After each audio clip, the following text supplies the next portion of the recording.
Hi, this is Dr. Latasha McElwain.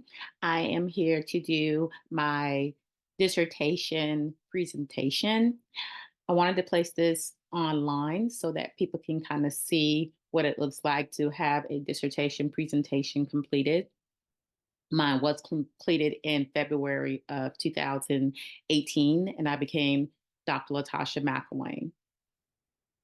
So my dissertation was on assessing counselors' perception of the effectiveness of a substance abuse program for first-time DWI offenders.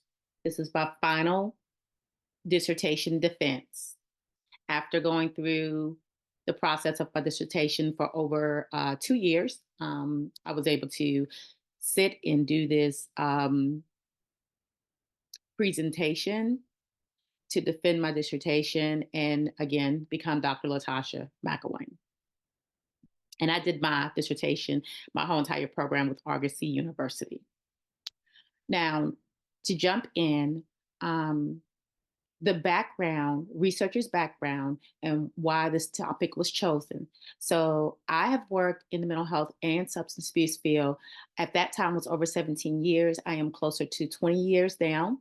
And I have also worked with DWI offenders specifically for 6 years then. Now I am, of course, over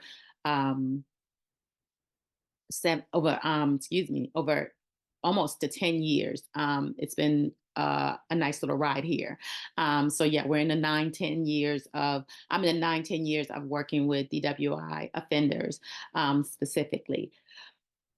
I am a licensed professional counselor. I am a licensed mental health clinician, supervisor. I am also a licensed certified addiction specialist, and I'm also a clinical certified um, supervisor.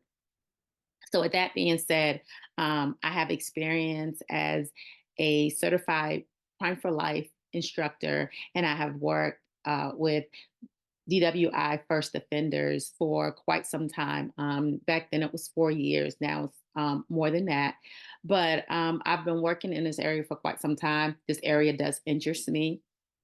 And because my level of work was heavily in substance abuse, I wanted to make sure that my dissertation was also in that area.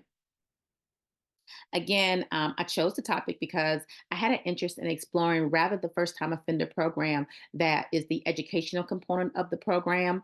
If it's effective and motivate change, with our offenders, but I wanted to do it from the perspective of the certified substance abuse professionals that facilitate the class. So this was one of the first projects in research that was geared in this direction, as in getting the information from the individuals that are the certified professionals that are working with our clients, our patients, our individuals that come through for DWI services. The history of working in the DWI area were good things that I learned as I did this research and previously some previous knowledge that I had from working in the field. But for the most part, the first DWI were issued. The encounter they were having when the issue came up was around the 1930s. And in 1939, Indiana was the first state to pass a drunk driving law. So they were the first ones who really got, to the point of saying, okay, we have to do something. 9 years later, after the first, DWIs, the encounters were starting to happen. The history of treatment and education programs for individuals convicted of DWI, that didn't begin until the mid 1960s. And then in the 80s, more awareness came out about, drunk driving and DWI offenders. Basically, there were minimal effects in what was going on. So this was kind of related to they wanted to reduce drunk driving. So basically, many programs did not incorporate education into their programs. A lot of programs were all about treatment, treatment, treatment. So education became one of those parts that you kind of got in treatment, but nothing that you really focused on. And when talking about DWI offenders, sometimes we have offenders that do not meet the criteria for treatment. However, they meet the criteria to be educated on, this has happened. Let's go ahead and address this now and get to a point where we are able to, put a lid on it. And hopefully that person would never have a DWI again because they will learn how to, drink more moderately, or they'll learn how to drink more socially, to a point where they can control and handle themselves and not be in a scenario where they're actually abusing and then have the other issue that comes along with it, getting in a car and driving. So, so the gap in the literature and the problems and concerns that I actually found was the current research regarding it was definitely punitive approach. It came from a punitive approach with DWI offenders. And basically, they used that approach to help reduce the recidivism. And what we found that basically this type of study is more popular to study in the field than the treatment effectiveness. So basically, we want to be able to work with offenders, but in my opinion, I like to say we like to try to take some of the punitive out of it in order to assist them in really understanding and getting the educational piece of it. In this study, I addressed the need to contribute to the current literature and help with the development of future research regarding the counselor's perception of effectiveness of the first time offenders program, to educate the offenders based on how we're doing things. And it is considered a level of treatment, but it is still considered an educational program. So that's the biggest thing. Another part is considering the perception of the certified substance abuse facilitator conducting the class. That adds an additional layer to the research because it did give me a chance to not only talk to because I have talked to the clinician, not the student, not the clinician, talk to the offenders, the clients in the past.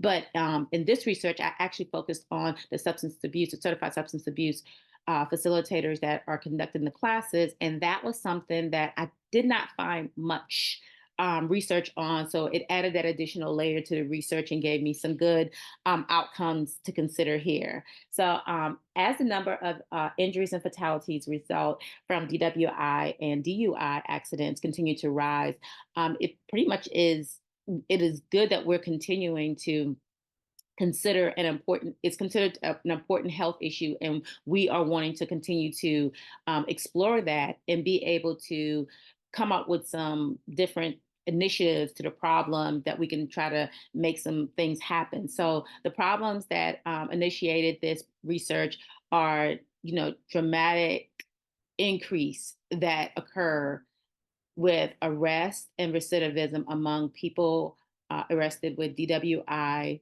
Um, Definitely, there is a large amount of individuals that are now getting to that point. Things are kind of making some changes because I think a lot of the education that we have done in the past about drinking and driving, and I can attest to this being in the mental health and substance abuse field, a lot of individuals that are coming in for different types of, even if it's just coming in for an assessment or coming in for a crisis situation. A lot of individuals are not using a lot of alcohol anymore. A lot of individuals are in scenarios and situations because of different drug use, or it is actually coming from different street drugs that individuals are getting involved in. Of course, marijuana, THC being one of them. So that's one thing I can definitely share over the years of being a part of my own research, and then over the years of continuing to, address kind of the scenario, working with many individuals that come through the mental health and substance abuse system. They are not using a whole lot of alcohol. So I want to put that out there because that's a new um, some new information that I have found over the last 5 to 6 years since I actually defended my dissertation in 2018, which is a good thing. All right, so the importance of the research and the research questions. So this study can aid in understanding and assessing the counselor's perception of substance abuse educational treatment programs for first time offenders. Additionally, it can address the multiple components versus a single component that may be less effective with outcomes to reduce recidivism. The study is significant because it expands the limited current body of scholarly knowledge, and it focuses on the perception of the professional facilitating regarding the effectiveness of the first time DWI offender educational treatment program curriculum. So basically, what I'm saying is the individuals that are performing the classes, facilitating the classes, they are the ones who are really, looking at the research or looking at the study that they are actually, the data that they're actually receiving and that they're working with to see whether they feel the program is actually effective. Is the program a program that is the curriculum that we're sharing? Is it going to be helpful for our offenders to get something? And I'm going to say this just to give a little brief scenario here. We try to go from, in my agency, Insightful Options, we try to go from a very therapeutic standpoint. We try to go from a very educational standpoint. We do discuss treatment as well because we do treatment. But what we try to do is we try to focus on the fact that our individuals that are coming through the program really want to understand what they can do to make this scenario better for themselves. And it's not the scenario of the fact that they have a DWI and going through the court system, but the scenario that they're getting the education that they need. They're getting the much needed information. So with that, I'll go into our research questions. So research question number one, basically what aspects of educational treatment classes are of interest to DWI offenders and motivate them to make the change? So this is a good question because we wanted to figure out, from the aspect of the classes and from what the facilitator is seeing, what do they think are the main things that are making changes, that are helping them to make change? What's motivating them? What are some of the things that are coming up that they're discussing while they're in their classes? And then what counseling techniques did the facilitator identify when delivering the curriculum to attempt to facilitate behavior and attitude changes among the DWI offenders? So basically, the behavior and attitude change is a big thing, but I like to tell people, from my experience, when we're looking at this type of research, the more theoretical, the more therapeutic I am working with my offenders, and I learned it from other individuals as well. The more we're coming from that approach versus that punitive approach, the more our individuals feel more supported. They feel that they're getting more guidance and they feel like they're getting that support. So, some of the counseling techniques we'll talk about as we go, but this is just little snippets I want to share since, again, this is 5 years after the fact and I'm putting this presentation out there. Now, research question number three, what parts of the program did facilitators identify that they believe influence better decision making regarding alcohol use after this class? So this was a good question because, again, I'll interject again that, in our classes, we are trying to help individuals understand that when it comes down to alcohol, there is a level of alcohol use that can be considered quite at a point where it's not abusing alcohol. So with that being said, when we use alcohol, if we can use it in a moderate way, and we can definitely use it in a way that we're not, overdoing it or going out, I have to say, far into the sea, and we're just sitting on the edge of the beach sand inside of the water. We're just kind of sitting there and having a drink, and we are able to do this with much control, and we're able to do this with much, again, moderation, and we're able to do this with a lot of our own responsibility of the things we can and cannot do once we take that first drink. Then that is a big part of, what the, different components are to help influence better decision making. And so that's what we kind of focus on in our program as well.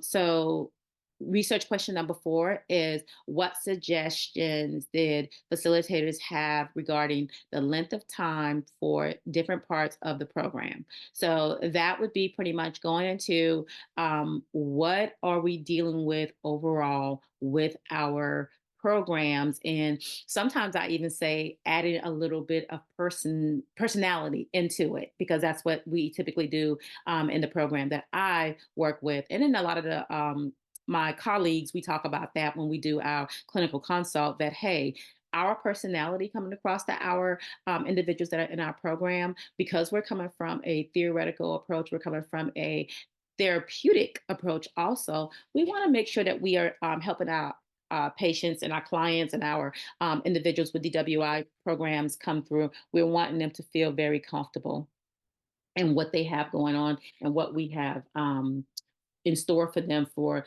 the, classes and the time that we'll have them. All right, so I'm going to move right along here. Um, so for the research dissertation again, we had, the method of data collection and data analysis. So the researcher chose 2 agencies that provided the 8 certified substance abuse facilitators. The researcher also gave them, the participants, a consent form. So they did sign a consent form. We reviewed it, and then we also, the forms were signed by the participants that agreed to participate. The interviews were, were recorded, and basically the answers were written on the interview form. Additional observation notes were taken by the researcher during and after each interview was completed.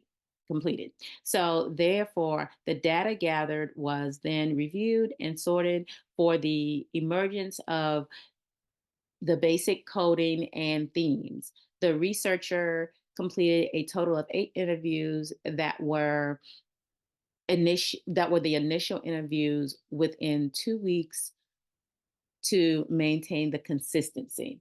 So the goal was to make sure that we were getting good information from our facilitators, but we were also making sure that we were keeping our time frame in place.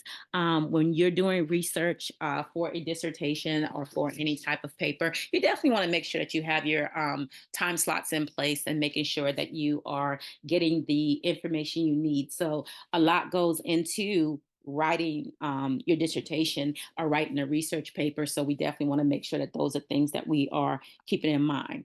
Okay, so the transcribing and coding related to the facilitators, professional experience using the curriculum, most effective with the first time DWI offenders. The researcher was able to obtain, an analysis and excuse me, I was able to obtain and, analyze the manual coding. And then I also was able to discover the, theme patterns, obtain, descriptive codes and coding from the interpretation of the interviews. And then I was able to also reflect on the meaning as to what's kind of happening and what's going on.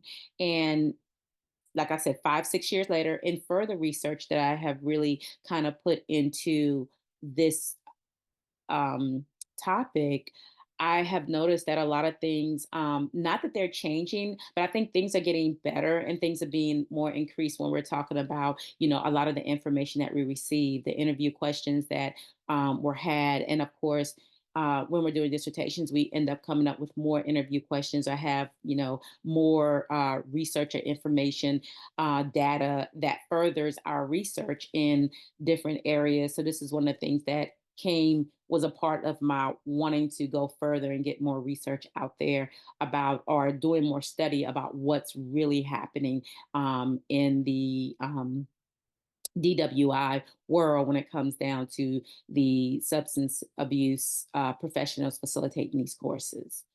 All right. So, in summary, I'm going to go over basically what the research questions when we talk about courses and everything. So, the research question basically had two parts. The first part was motivating the first time offender by personalize the Prime for Life classes that we do. And the second part was the techniques that generated client involvement in the Prime for Life class. So in our program, Prime for Life, the curriculum that we utilize in North Carolina and across a couple of other states as well, there are different ways and different techniques of generating more involvement from the class. So a lot of times in that also have to do with what I've learned over the years. That also have to do with the ability for the uh, facilitator to get their clients involved. So it's also a personality thing. Sometimes it's also the way we approach people. Again, talking about the approach. Research question 2 found that basically counseling based techniques were used to facilitate more behavior and attitude change. So getting people involved, and then also making sure that we are using some counseling techniques or counseling based techniques to work with individuals. Sometimes, using CBT or using motivational interviewing. So those are different ones that we typically tend to use when we're talking about substance use offenders or substance use individuals in general. So when we're talking about the research question number 3, we basically showed that the Prime for Life classes were effective in 2 ways.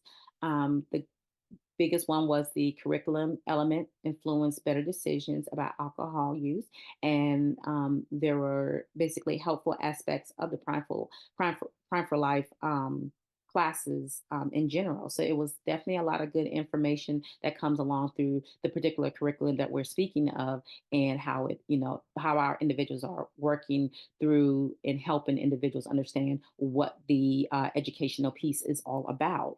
And then the research question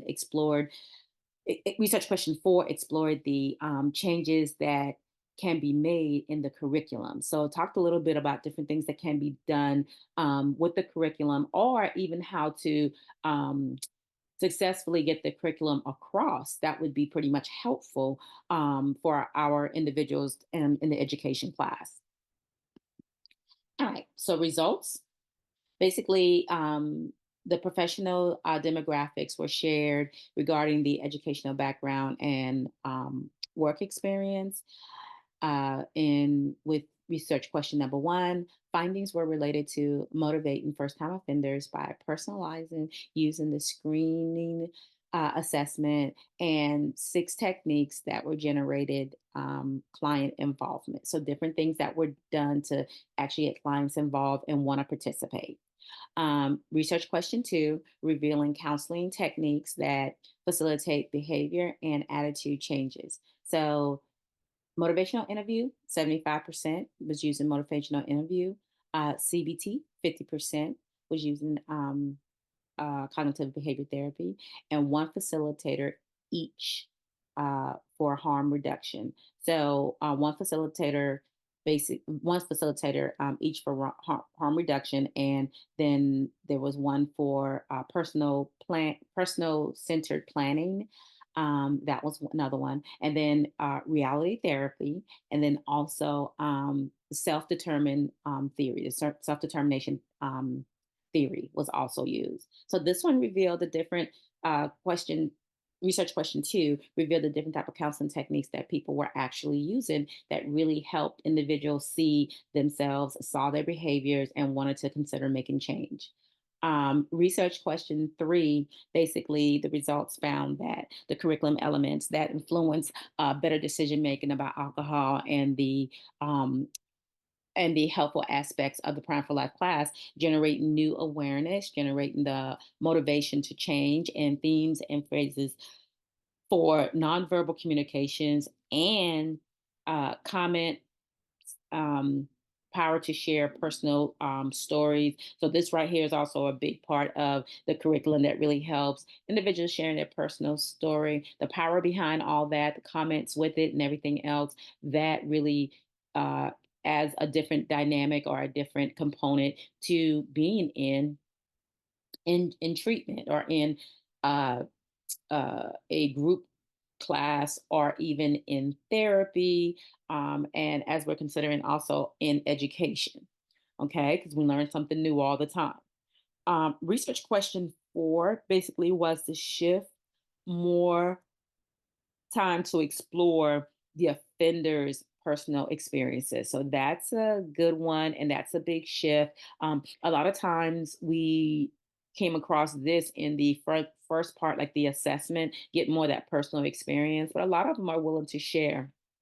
And the voting time to the abuse of other drugs besides alcohol, that was another component that really was helpful. Talking about the opioid epidemic, talking about how things are being impacted on families when it comes down to the different types of drugs that are out there, whether it be fentanyl, whether it be THC, which is marijuana.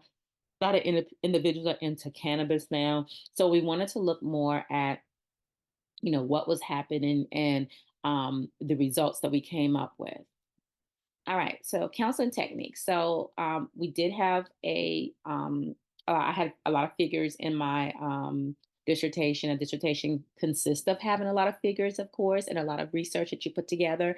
So figure 1 basically shows the 6 facilitators with the 75% using motivational interviewing.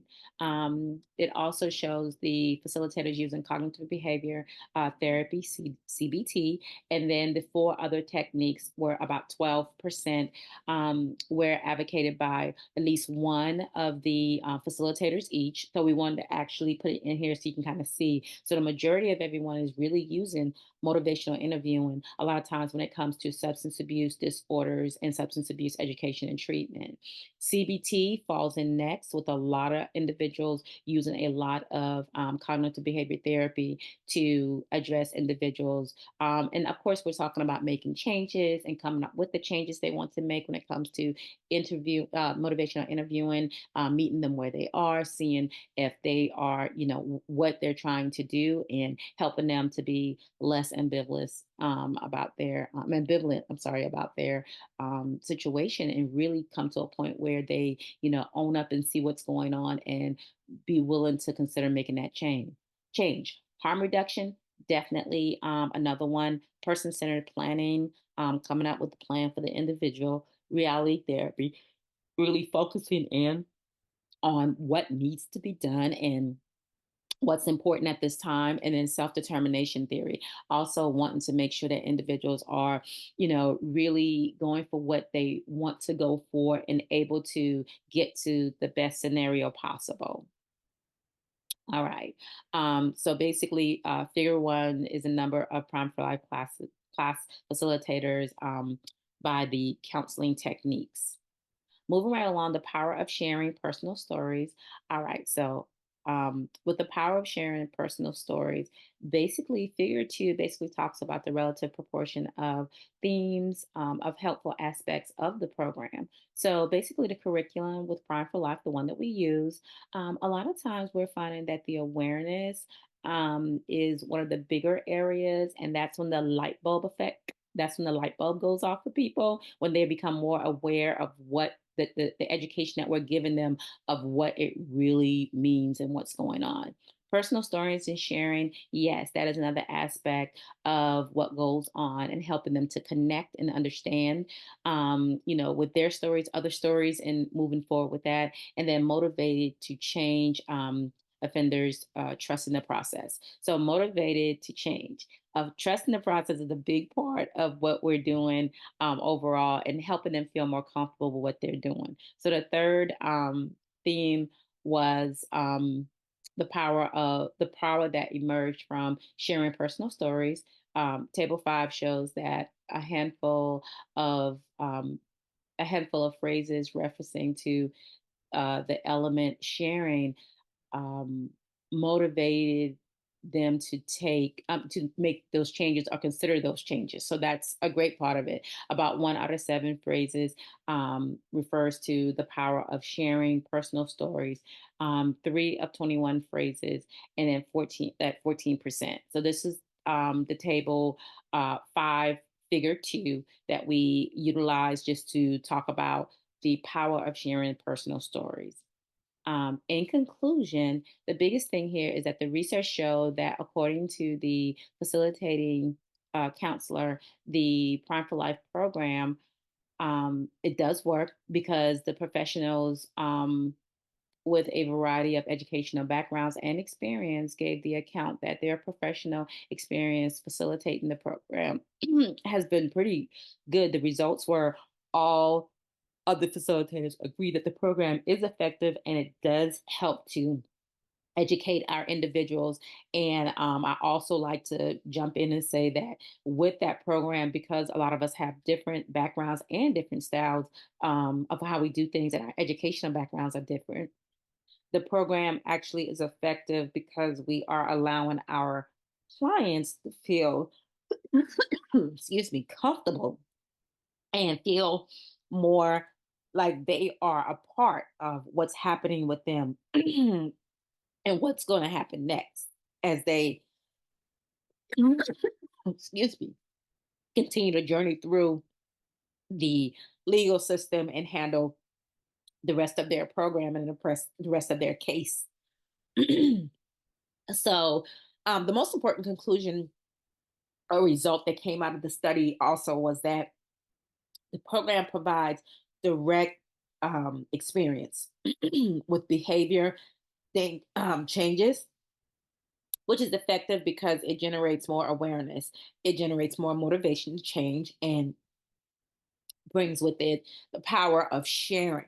So sharing those stories, and then the the primary recommendation for change would be to spend more time on personal stories. So personal stories were kind of the clincher. That's what got people really involved in hearing their experience out loud and hearing other people's experience out loud. And then seeing some of the experience that was shared during the program. There are some videos that share personal experience.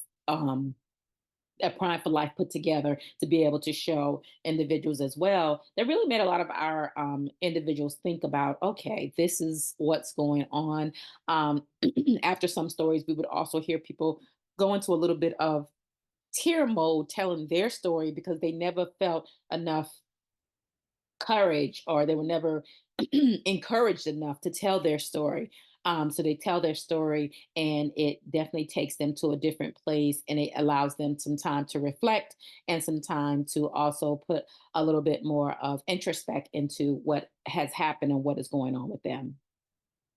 So limitations of the study and the implications. So um, the sample size was small due to the of limited scope of smaller DWI authorized providers. So a replication with larger providers would be a larger sample. So I did go with smaller providers, but we all still, provide the same service and we're authorized to provide the services.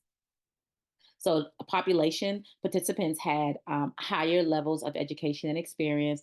Other state standards are different regarding the educational level. Therefore, this difference may yield different outcomes. So, depending on what programs or who you're actually are your participants, that could create some differences in there when it comes down to the population. Also, when it comes down to expanding the Prime for Life program to other parts of the United States, would be an important first step to implement an effective recidivism reduction educational treatment program for DWI, first time DWI offenders across the country. So looking at this and moving into more states, or moving nationwide, or even considering some international outcomes. So this would be something that came up basically when we were in the study, and then also considering the long study of focusing on the offenders and their perspectives of how Prime for Life has impacted their decision making and making better changes. So, better behavior changes.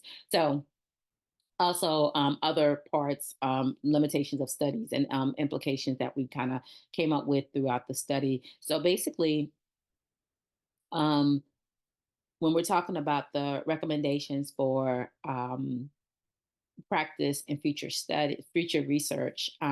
So, given the current opioid epidemic, and we're talking about all the different things to go along with opioid epidemic in the United States, more time could be focused on the prescription drugs misuse and abuse of different types of prescription drugs and different other street drugs for the most part.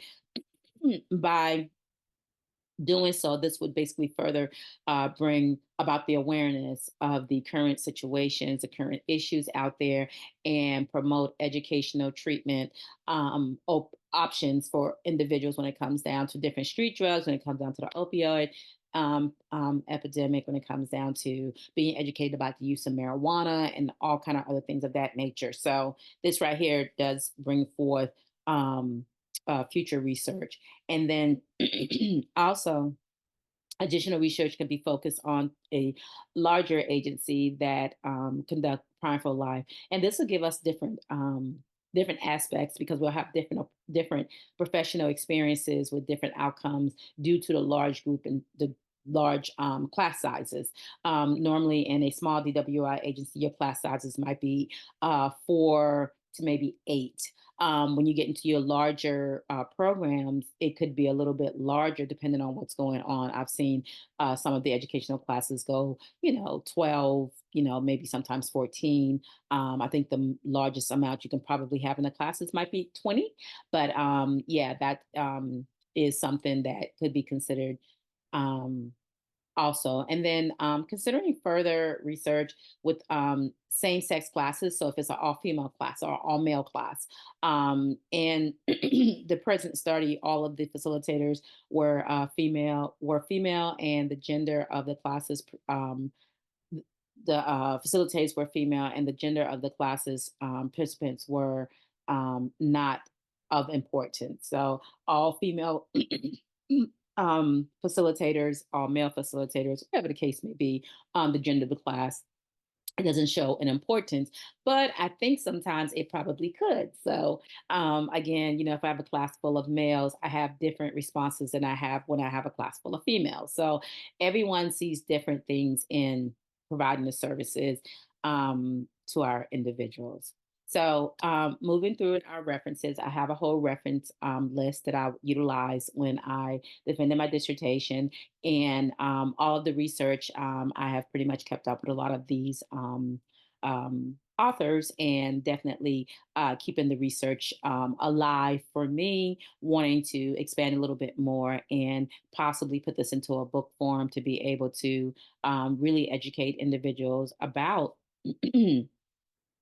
um, DWIs as well as other drugs. And, because drinking and driving is a big concern. And now using drugs in general is a big concern. And individuals feeling like they can actually, do this without, causing, excuse me, more concerns or more problems.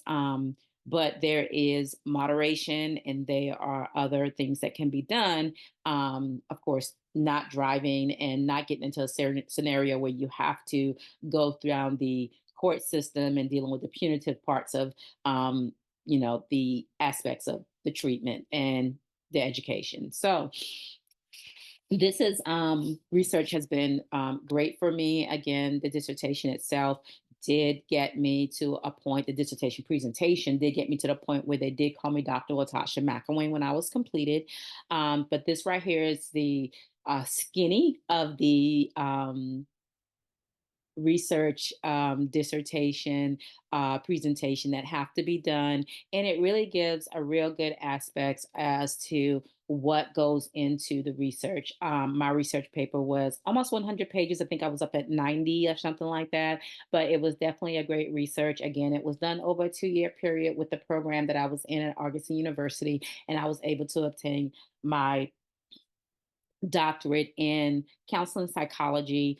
And my emphasis, a lot of times in my studies and my practice itself, is substance abuse, mental health, anger management, domestic violence, and we also work with adolescents, we work with adults, we work with children.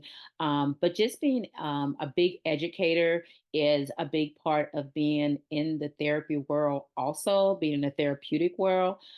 So, being a counselor, even social workers that come through my program, they're seeing the same things when we are working with individuals. So, this particular research that I did really focused on the aspects of what the facilitator, the counselor, the social worker, the therapist are seeing themselves and how they can actually work as a professional to put in different aspects of things that they can kind of ad lib and make sure that the patients, the clients, the offenders, the individuals that are getting this for first time education with substances or alcohol, they are able to get it and they're able to feel like they're in a comfortable environment versus a punitive environment. Although we're sharing real life situations and real situations to help them to avoid and help them to make better decisions.